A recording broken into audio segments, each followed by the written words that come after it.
ஏ ராமசாமி, தாத்தா உனக்கா கிழங்கு கொண்டு வந்திருக்கேன். உனக்கு பிடிக்கும்ல, சாப்பிடுறியா?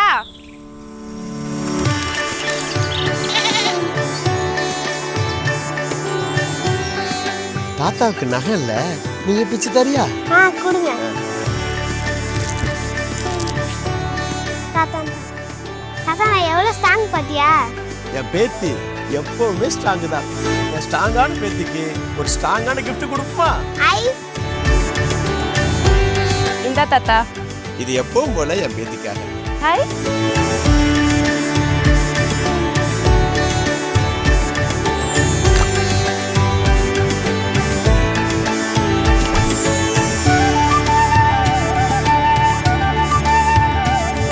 பாரம்பரியமான இந்த தை திருநாளை இயற்கையோடு சேர்ந்து ஆரோக்கியமாக கொண்டாடுது.